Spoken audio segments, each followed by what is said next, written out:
Festival des Jeux de Cannes.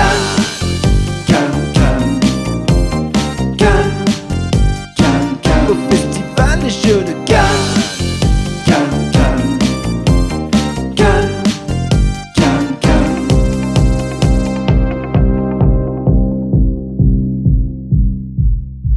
Alors, on va peut-être commencer par parler de 3 Dice, éventuellement. Oui, 3-10. Que nous avons ici en version c'est une pré-prod. mais même pas pré-prod, c'est un vrai prototype. D'accord. Voilà, qui vient Alors, pas de l'usine. Oh, ouais, dis donc, on a des bics. Je l'ouvre déjà, mais on aurait pu. Non, attends, on va faire ça de façon extrêmement solennelle. J'espère que vous êtes prêts et prêtes. Oula, ça n'a pas fait prout parce que c'est une boîte de prototype. Bon, c'est un roll and white, ça je crois qu'on a compris, hein, voilà. Ouais. Enfin, on l'a pas encore dit en même temps. Donc c'est un roll and white, voilà. Oui. Il y a beaucoup de bics parce qu'on n'a pas vraiment de limite supérieure de joueurs. Donc, d'accord. On pourrait jouer à 100 parce qu'il y a 100 pages dans le bloc-notes. Mm-hmm. Le truc, c'est que comme il y a quand même une visibilité à avoir sur ce qui se passe au milieu de la table, on a mis le jeu de 1 à 10. Ah oui, je vois. Voilà, on a limité quand même parce que il faut que les gens voient bien. Ah, c'est ça que je cherchais. Ah ben on n'a qu'une main presque ici, c'est terrible. On a voilà. Et donc 3 Dice, c'est un spin-off évidemment de 3 qu'on a sorti il y a 10 ans, notre premier jeu. D'accord. On utilise... Un spin-off, alors ça m'intéresse, j'y reviendrai plus tard, mais le terme mais je suis pas tout à fait... Le terme de spin-off... Je suis pas tout à fait... au courant de tous les termes là dans les séries, quand on dit non, spin-off c'est quand on se rencontre, ici c'est plus que ça. Non, je crois que c'est les crossovers. Ouais, oh là là. Enfin bon, bref. C'est donc pour ça qu'on fait des jeux, tu sais, qu'est-ce qu'on ça, a c'est rien du tout, ça. On a des quartiers avec des couleurs. Voilà, alors c'est un roll and white avec des dés, on en a 3 transparents, on en a un noir, oui. Et le centre du jeu évidemment c'est la ville de Troyes ici, qu'on a un peu schématisé, hein, normal, et on a sur cette ville des places, on en a un certain nombre, ça veut dire 9, et chaque place a une couleur. Comme dans le jeu de base, il y a le civil, le militaire, le religieux. Donc le blanc, c'est le religieux, militaire pour le rouge et civil pour le jaune. D'accord. Alors là, c'est intéressant parce qu'on a une ville qui s'est très peu développée sur le civil. On n'a rien fait, c'est la config de base, mais on sait déjà qu'on va jouer une partie où le civil, pour le moment, est très peu présent. Alors quand tu dis config de base, ça veut dire que ça, c'est la configuration recommandée pour une première partie ? Pas du tout, c'est vraiment aléatoire. On a des places recto verso qui ont des couleurs différentes, mais pas toujours. J'ai jamais de bol, hein, voilà, c'est l'effet Bonaldi. Mais non, d'une pipe. Soit, on a 3 tuiles qui ont la même couleur des deux côtés, et d'autres qui sont de couleurs différentes. Alors l'intérêt, le pitch du jeu, on va dire, c'est qu'on a des dés qui sont transparents, qu'on va lancer en même temps que le dé noir. Et ces dés, on va les classer du plus petit au plus grand, y compris avec le dé noir. On commence à 0 sur le jour, on jouera après sur l'après-midi, mais pour le premier tour, on joue sur le jour. Et chaque dé prend la couleur de la place où il se trouve. D'accord. Donc là, on a un 2 blanc, on a un 3 rouge et on a un 6 rouge. D'où le dé transparent, puisqu'on voit ensuite. Alors, d'où le dé transparent, on y travaille, on va essayer d'avoir une meilleure lisibilité. Ça fonctionne déjà très bien, mais on travaille sur ça. On a encore le temps, hein, le jeu sortira pendant l'été. Et donc voilà, le dé prend la couleur de l'endroit où il se trouve. Et en fonction de ça, évidemment, roll and white, on va choisir une option sur notre feuille de score, hein, qui est une grosse feuille de score malgré tout. Et donc on a encore une fois les 3 zones militaires, civiles et religieux. Et on aura l'occasion dans chacune des zones de faire un bâtiment principal qui aura un petit effet. Je ne vais pas tous les faire ici, hein. On aura un bâtiment de fonction et on aura des petites maisons. D'accord. Voilà. Et chacune de ces coches va apporter pas mal de choses. On n'est pas dans un roll and white ultra épuré. Parce que nous, on est chez Pearl Games, on aime 2-3 petites couches en plus, mais pas tant que ça. Pas tant que ça, on l'a quand même épuré par rapport à ce qu'on a eu pendant la phase de développement. Et donc, à chaque tour, chaque joueur choisit un dé en même temps que les autres. On ne va pas changer là, on regarde, on choisit son dé, on construit son bâtiment. En forteresse, par exemple, en rouge, on va protéger toute une colonne de la ville. Donc c'est la protection. Donc si je prends un 3 rouge et que je construis la forteresse 3 rouge, je vais pouvoir protéger la colonne. Donc ici. On a une lecture horizontale, une lecture verticale. Voilà, tout à fait. Alors il faut savoir qu'ici on n'a pas de numéro parce que la config au niveau de la feuille de score, elle sera toujours sera choisie par les joueurs en tout début. D'accord. On a 1, 2, 3, 4, 5, 6 qui est le plus élémentaire. On met 1, 2, 3, 4, 5, 6 partout. Donc c'est pour ça qu'on n'a pas les numéros des dés parce qu'on va pouvoir faire une mise en place aléatoire. Avec par exemple 4, 6, 2, 3, 1. J'ai oublié ce que j'ai déjà dit au début. Mais ça c'est pour les joueurs experts. Hein. Quand on découvre, on met 1, 2, 3, 4, 5, 6. Et donc il y a toujours des parties assez différentes. D'accord, et alors il faut forcément avoir quand même les six chiffres, juste distribués d'une façon voilà, qui peut y a changer. Les 6 chiffres, et chaque chiffre est dans les 3 colonnes. D'accord. C'est le même chiffre, mais on pourra varier. Et donc la colonne va déterminer le type de pouvoir qui sera appliqué. Non, c'est simplement le chiffre qu'il faut pour faire le pouvoir en fin de compte. Hein. Je ne sais pas si c'était super clair. Si j'ai mis un 5 là, ça veut dire que pour construire ces deux bâtiments-là, j'aurais besoin d'un 5. D'accord. Si j'avais mis un 2, j'aurais besoin d'un 2. Et oui, et comme les pouvoirs, je crois qu'on comprend ce que tu voulais dire, tu avais tout à fait raison. Les pouvoirs sont liés à la valeur du dé et ils diffèrent. Donc voilà. D'accord, très bien. Voilà. Et en fait, on a aussi les 3 ressources du jeu de base qui vont permettre de modifier la valeur des dés. Donc on a les points d'influence pour les modifier la valeur de plus ou moins 1. On a l'argent qui sera la monnaie pour utiliser pour acheter les dés, pardon. Ouais. Et on a les points de connaissance religieuse, mais c'est eux qui portaient la connaissance au Moyen-Âge. Donc ce sont les ressources qui permettront de changer la couleur des dés. Okay. Voilà. Je ne vais pas sur tous les détails, on va pouvoir construire des cathédrales qui vont générer un décompte de fin de partie, tout ça. Mais je voudrais quand même vous montrer ce petit twist-là. On retourne la place parce que le dé noir l'a détruit, c'est un ennemi. Là, évidemment, c'est la même couleur. On a la petite flèche mais je le savais déjà, mais c'est pas grave.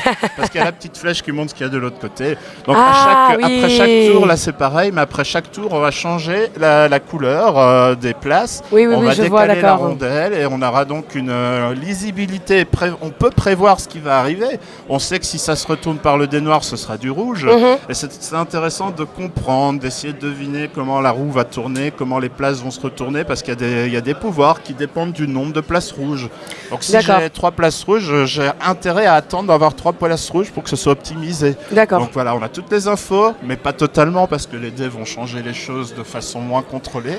Mais on s'amuse à essayer de comprendre ce qui va se passer au niveau de la place pour optimiser sa petite feuille qui est là. En termes de séquençage, je vois qu'il y a des chiffres là, 1, 2, donc ça ce sont les numéros de tours, ce sont les jours tours. En fait. Oui, c'est les jours et chaque jour est divisé en 2. Donc on va lancer 2 fois les dés, tu fais parfaitement...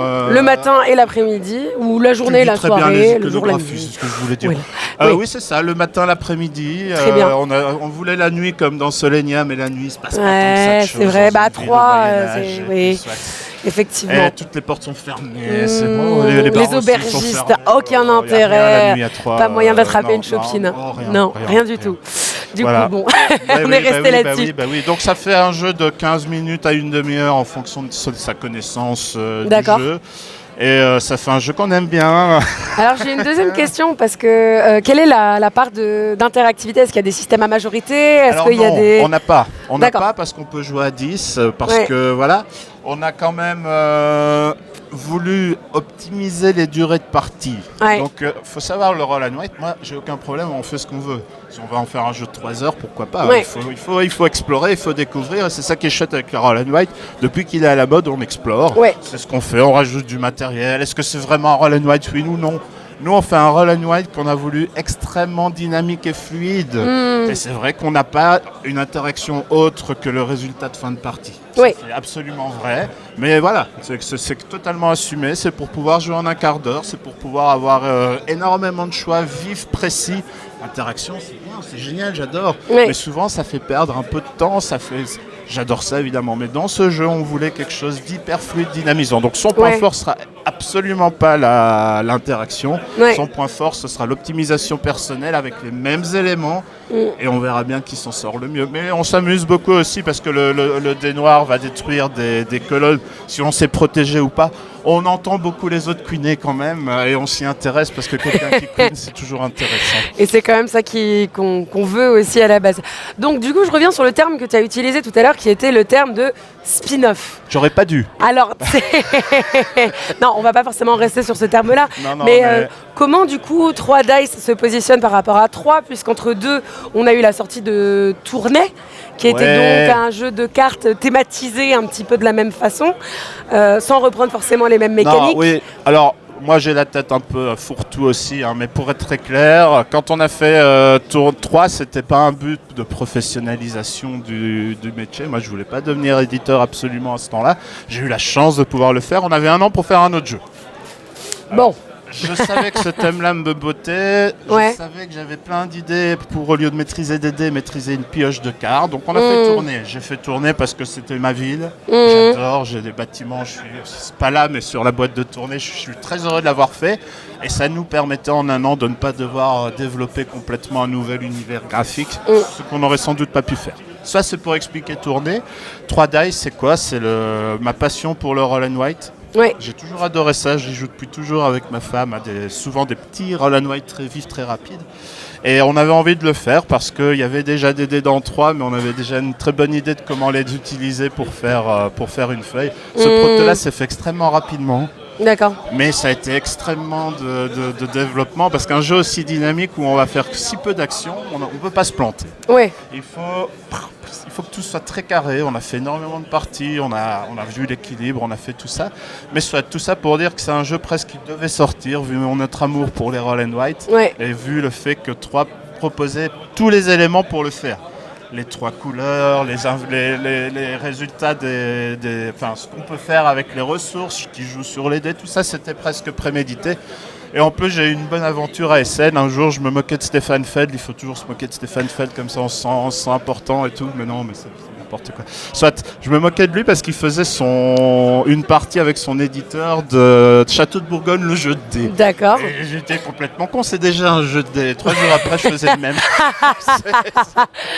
Donc c'est une moquerie sympathique. Ah bah bien sûr, mais en Belgique on ne fait que ça, c'est un peu notre problème d'ailleurs. On n'est pas toujours pris au sérieux du coup, mais soit. Non voilà, c'était et puis 3-10, faut l'inventer quand même. Oui, bon point, j'avais pas remarqué. Tout à fait. On a fait 3-10 et on fait pas du tout exprès. Et c'est ça le talent. C'est ça le talent en fait, c'est quand on fait n'importe quoi, c'est ridicule, mais c'est marrant. Non mais ça fait plaisir, il faut en profiter aussi. Et du coup, au-delà de 3-10, donc 3 Yes Dice de 3 Yes Dice. Comment ça se passe en termes au niveau de Pearl Games de façon plus générale, parce que vous avez eu récemment Black Angel qui a fait sa petite impression. Ouais. Enfin, il a fait sa deuxième impression d'ailleurs là. Excellent. Il y a pas longtemps. Bah oui, excellent. Écoute, voilà, on va ressortir Black Angel, voilà, qui a eu ses ruptures en fonction des pays, c'est toujours extrêmement varié. Et Black Angel est un jeu très typé qui va plaire beaucoup ou qui va pas plaire. Aux États-Unis, ça plaît beaucoup, donc ça a décollé très fort. En France, ça a décollé très fort, mais il n'y en avait plus, donc on espère que ça va reprendre parce qu'on a été sans. Malheureusement, lui a évité les soucis de la Chine, donc il arrive. Il n'est pas bloqué en Chine, donc voilà. Il sera là d'ici quelques semaines, je ne sais pas précisément. Et du coup, par curiosité, en termes de volume de tirage, pour le premier, pour le deuxième, si tu as les chiffres en tête. Non, j'ai plus vraiment. On avait fait un petit 15 000 pour le premier, mais le deuxième, je ne sais pas. Je crois que c'est à peu près équivalent. Voilà. Mais on va dans le mass market aux États-Unis, donc on espère que ça prenne. Ouais. Ok. Super. Voilà, et il y avait Solenia, l'extension. Voilà, parce qu'on a quand même eu ce débat tout à l'heure, extension, pas extension. On se tient à notre table. Mais oui, je vois les gens, ils sont regardez crocs. Voilà, c'est ça, exactement, tout à fait. Non, on y travaille. Moi, j'ai un gros défaut, c'est que j'aime bien causer de mes projets parce qu'on travaille tout seul, là, dans notre coin. On aime bien avoir des petits coups d'encouragement. Mais c'est le moment, je t'en prie. Oui, mais ça se fera, Ah. Il l'a dit. Non, mais l'extension est quasi faite, donc voilà. Okay. On a toujours la problématique de les vendre parce que nous, on est un studio de développement. On a des clients qui doivent nous acheter les jeux. Il faut les convaincre, mais je crois que ça se passera bien parce qu'ils ont bien aimé le jeu de base. Donc, on peut dire que ça se fera, oui. C'est quelque chose qui sera. Souvent, j'aime bien tout changer dans une extension quand c'est des jeux plus complexes. Là, ce sera plus light en termes de changement, mais quand même. Donc, ce sera plutôt un enrichissement qu'une greffe de mécanique supplémentaire, on peut dire. Oui, ce sera. On va greffer des mécaniques très simples en fait, qui sont comprises normalement par l'ergonomie. Donc voilà, ce sera. Il y aura de la météo, il y aura des problèmes pour le dirigeable, il y aura des choses de ce type-là. Ok, voilà, très bien. Voilà. Et si on revient à 3, si on revient donc au jeu originel, celui à la base où vous ne vouliez pas devenir éditeur, et puis tout d'un coup, paf, Pearl Games. Zut. L'accident bête, quoi. Bah oui.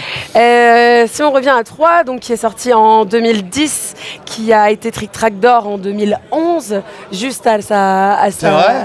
Ouais, non, oui, si mes informations sont correctes. On a été nommé à Cannes, mais pas gagnant, parce qu'il y avait un bête jeu de draft, la belge aussi, Seven quelque chose. Bref. Alors, ils avaient aussi un chiffre dans le nom. Donc... Et oui, mais il était plus haut que le nôtre, alors peut-être. C'est ça doit être ça. Le problème, c'est qu'ils ont pris absolument tous les prix et ils nous ont rien laissé à part le Trick Track d'or parce qu'il avait déjà eu l'année d'avant. Oui, mais du coup, alors, comme quoi, importance quand même du Trick Track d'or, puisque 3 sacrément. Oui, mais c'est toujours aussi le fait. On peut être heureux d'un prix, évidemment. On a gagné avec Bruxelles, mais c'est tellement. C'est évidemment pas parce que Bruxelles est meilleur que 3, c'est parce qu'à l'époque de 3, il y a eu Seven Wonders, c'est parce que voilà, c'est toujours très circonstancié ces prix, mais ils sont intéressants évidemment. Hein, mais voilà, ça doit pas éclipser les autres jeux. Parce que voilà, il y a des très bons jeux qui n'ont pas le prix à cause d'un autre encore meilleur très bon jeu. Oui. Oui, on en parlait un petit peu ce matin, nous, vis-à-vis de notre ressenti par rapport à la sélection d'hier. C'est la question qui se pose toujours. Voilà. Je ne sais pas ce que tu voulais dire sur 3. Non mais alors oui, pardon, excuse-moi, c'est vrai. Waouh, je me suis perdue dans les limbes de mon esprit. Pour 3, du coup ça fait 10 ans. 10 ans qu'il est sorti.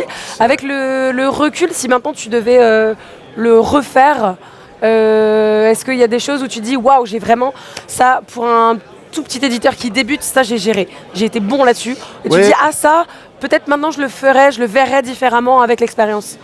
Si j'étais éditeur, mais quand on est auteur et éditeur, c'est d'autant plus compliqué de revoir tout le processus. Honnêtement, c'est un jeu qu'on a fait à 3 qui a marché et jamais on s'est dit on aurait dû faire ci ou ça. Il y a juste l'archer, on aurait dû le faire sur 4, 5, 6 au lieu de 3, 4, 5, 6, voilà. D'accord. Ah oui, c'est précis, c'est très précis. Le réglage de l'archer. Alors, est-ce que tu autorises les gens chez eux à rayer sur leur... Avec l'archer, ils vont brûler depuis longtemps, c'est clair. Bon, si vous avez envie de récupérer l'archer, vous dessinez la carte, vous dessinez un arc et vous écrivez 4, 5, 6 sans le 3. Mais c'est amusant parce que la veille, on s'est tous engueulés au téléphone parce que les 3 auteurs ne savaient pas ce qu'il fallait mettre comme chiffre sur cette saloperie d'archer. La veille de quoi? On lance le dé d'envoyer les fichiers à l'impression. Ah oui, quand même. On lance le sacré dé timing. Et en fonction du numéro, on a réussi ou pas. C'est vrai que c'est toujours un peu très aléatoire, mais ouais. On en arriverait presque à dire on rate sur 1 et on réussit sur 2, 3, 4, 5, 6. Mais il faut assumer ton dé, mon garçon. Soit non, mais il y a des histoires qui sont belles et qu'on ne remet pas spécialement. On n'a pas envie de remettre en cause. On parle de plus tard. On n'a pas eu de grosses choses qui sont revenues toujours. Ça peut arriver sur des jeux qu'on nous dise « Ah, ça c'est dommage, ça c'est dommage, ça c'est dommage ». 3, c'est plutôt l'inverse. On est surpris qu'ils vivent encore si bien 10 ans après. Ouais. On en voit encore beaucoup. Donc on s'est jamais posé de questions. Donc a priori on est content de beaucoup de choses. On sait que le jeu a été fait il y a 10 ans, qu'il fallait être marron pour être jeu expert. Mais je crois que c'est un beau marron. Si vous voulez le Pantone, les pourcentages chez YJN de ce marron-là, il est très bien. Eh ben, c'est vrai que maintenant je suis en train d'y penser, mais Res Arcana est marron. Mais bien sûr, la boîte. Voilà, vous avez la recette magique grâce à Sébastien Dujardin. Vous voulez un jeu expert, vous faites une boîte marron, c'est gagné, c'est terminé. Non, c'était avant. Et alors du coup, en termes de l'évolution globale de Pearl Games, alors là, je vais surtout parler des thématiques. Donc d'abord, il y a eu 3, ensuite, il y a eu tournée, ensuite, on est passé par des phases qui se sont un peu... Il y a... On est sorti du Moyen-Âge. Hein, voilà, c'était exactement ça mon point, qui était que là, tout d'un coup, on revient dans l'original, back to basics, on revient à l'originel. Est-ce que c'est juste qu'à ce moment-là, vous vous êtes dit, oh bah là j'ai une idée, ou alors parce que tu as vu Monsieur Feld. C'est pas très connu, hein. C'est normal que tu ne le connaisses pas bien. Parce que tu as vu Monsieur Feld et tu t'es dit, ah mais moi aussi je vais pareil. Ça c'est une prefet joke parce que c'était il y a 2 ans, donc là c'était tellement rigolo de faire comme lui alors que je m'étais sincèrement foutu. Ouais. C'est pas grave. Mais non, en fait le truc c'est que moi je suis pas un bon marketeur. On a une liste, notre meilleur jeu, enfin notre plus grosse vente, ça reste 3, même si Deus c'est pas loin, même si l'Auberge Sanglante est pas loin. Mais je suis pas un grand marketeur, mais trois portes, 3 porteurs. Je suis passionné d'histoire, je pleure quand je vois une cathédrale, c'est bête, hein, mais c'est même pas une question de croyance. Non, c'est pas bête. Je pense à ce brave monsieur avec son truc là qui a... C'est ça, c'est lance. Non, pour tailler la pierre. Ah oui, ils sont bien. C'est extraordinaire. Ils sont bien, oui, c'est vrai. Il travaillait complètement. 19 heures par jour, il gagnait à peine de l'argent pour nourrir ses 12 enfants, mais moi ça me fait pleurer, quoi. Soit c'est ce que je maîtrise, dit comme ça. C'est ce que j'ai envie. C'est vrai que ça dépend vraiment de la vision des choses qu'on a. Je vois pourquoi une cathédrale peut... Après tu peux dire, une pierre, génial. Et si on démolissait tout ça pour faire un parking, ça sert au moins pour rentrer au magasin après. Non, j'aime beaucoup ça, c'est mon ADN, mais je supporterais pas rester dans la même chose, dans l'historique toujours. Je rêverais de faire un jeu sur Venise à la grande époque, je rêverais de plein de choses, mais faire une exploration spatiale, ça m'a emporté ailleurs. Oui. Et ça me fait vraiment plaisir. Je suis pas du tout SF, je suis pas du tout Star Trek, Star Wars, tout ça. Je suis pas geek en fait, pour dire, mais on va peut-être me jeter plein de choses à la figure. Mais voilà, c'est des explorations qui me plaisent beaucoup. Ouais. Là, il faut pas être très malin pour voir que c'est très pareil, même si on enlève 3 et qu'on met autre chose. On aurait pu le faire, mais là, on l'a pas fait. Voilà. On aurait pu changer le thème, mais on l'a pas fait parce que ça collait très bien. Et c'est peut-être notre 3 après 10 ans. Ouais. 3, 10 ans, c'est toujours pas fait exprès. Voilà, encore, mais ça tombe toujours bien. On m'a réclamé non, mais il y a des joueurs qui aiment beaucoup 3 qui voulaient un 3 Deluxe. Deluxe. Mais un 3 Deluxe, c'est quoi? C'est un grand 3 avec plein de matériel en plus que je vends à des gens qui ont déjà le jeu. D'accord. Et je suis dans une logique d'économisation de matériel, je veux plus produire des jeux qui se vendent pas. J'essaie de produire au plus juste. J'essaie de limiter les plastiques. Enfin, soit c'est pas pour paraître le saint. Non, c'est super intéressant. On essaye. Et faire un Deluxe, ça correspondait plus à ce que j'ai envie. Donc, c'est peut-être le cadeau des 10 ans. Voilà. C'est un truc une des problématiques qu'on entend de plus en plus souvent de la part des éditeurs. On avait récemment les Lumberjacks, pour ne pas les citer, qui nous parlaient de la volonté qu'ils avaient eue de ne pas mettre de petits sachets plastiques dans leur boîte et de ne pas mettre de blisters autour non plus.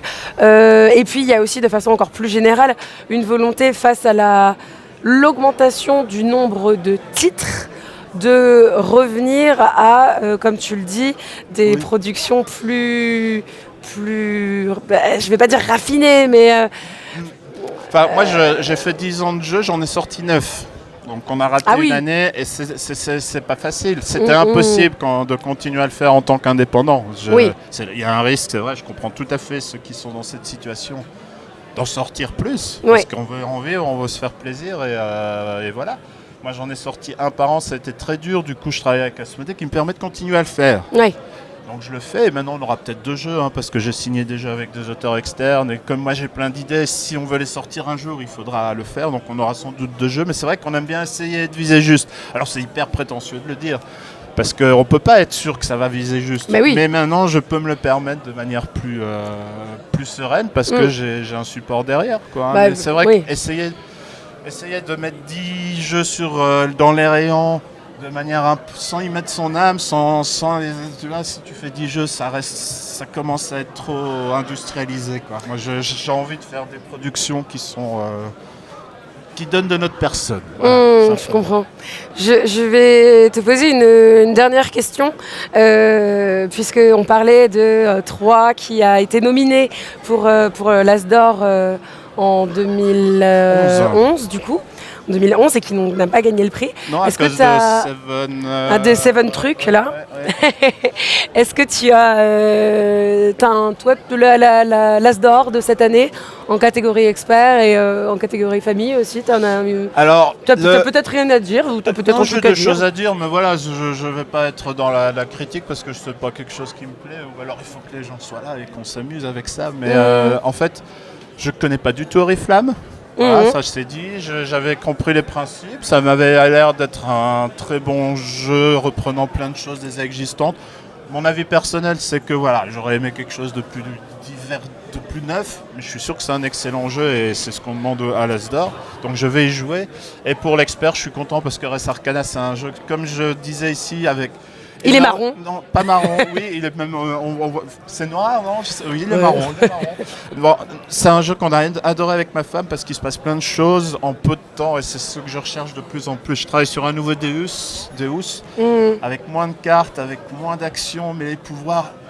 Waouh! Ouais. Ça, c'est ce que Res Arcane a fait et je trouve ça génial. Donc là, je suis très content de ce prix-là. Et le prix enfant, je n'y ai pas joué non plus. Voilà. D'accord. Mais j'ai une fille, on va y jouer, mais je ne connais pas. Voilà. D'accord. Oui, parce qu'en fait, comme vous avez fait des jeux qui sont de 3 dice, quand même assez simple, accessible et ouvert à très grand public, à Black Angel. Je n'irai pas jusque-là. Ça reste un jeu familial pour les gamers. Mais voilà, on a mis 10 ans, 12 ans même sur la boîte. Mais le jeu le plus... Ah oui, quand même. 12 ans, oui, non, ça reste un jeu... quand même. Oui, en fait, le format est un poil trompeur. Non, parce qu'il est marron. Dans le sens. Ah oui, c'est vrai. Pardon. J'avais oublié ce détail. Le marron, c'est bon. Mais le format, je veux pas dire, pardon, pas le boitage, mais je veux dire le peu de matériel, tout ça. Mais voilà, les gens vont comprendre parce que c'est du Pearl Games marron. Oui, tout à fait. Parce qu'on a fait, c'est vrai, le jeu le plus familial qu'on a fait, c'est Solenia. Oui. Qui lui n'est pas marron. Et voilà. Et puis on regarde, c'était 8 ans, je sais pas, 10 ans peut-être. Soit, on en fera encore. Moi, je suis passionné. J'ai des filles qui grandissent et voilà, je crois qu'ils font aussi. Ça. Non, on adore ça. Même les jeux pour enfants, je pourrais essayer d'en faire et d'en envoyer chez nos studios collègues et frères d'Asmodée. Donc, je suis pas que passionné par le marron. Ça marche. Et ben en tout cas, merci pour ton avis avisé et puis la présentation de 3 dice. À bientôt, Sébastien. Mais oui, à bientôt. Donc... Can